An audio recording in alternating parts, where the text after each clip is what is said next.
Hello दोस्तों, मैं एक सुंदर सा पचरा गीत लेके आई हूँ। अगर आप लोग को एक पचरा गीत अच्छा लगे तो मेरी वीडियो को लाइक करें, चैनल को सब्सक्राइब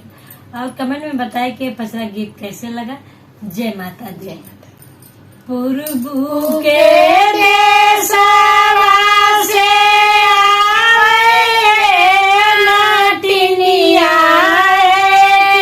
ठाड़ी भैली ना राजा गरी के दुअरिया है ठाड़ी भैली ना राजा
मरी गए ना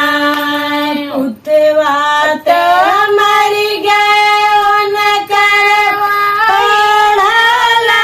पंडितवा है पातोहिया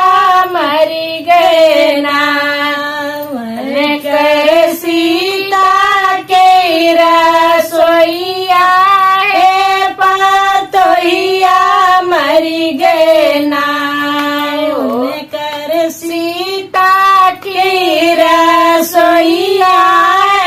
पातोहिया मरी गए ना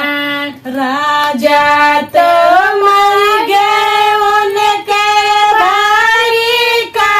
चहरिया है रानियवा मरी गए ना उनके फूला के से जिया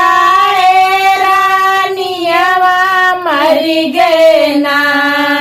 उनके फूलावन के से जिया रानियवा मरी गए ना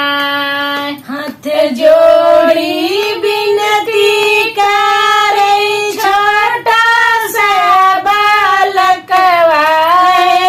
की माफ कई देना हमारी माया के सुरवा मैया माफ कई देना हमरे माया के कसुरवा मैया माफ कई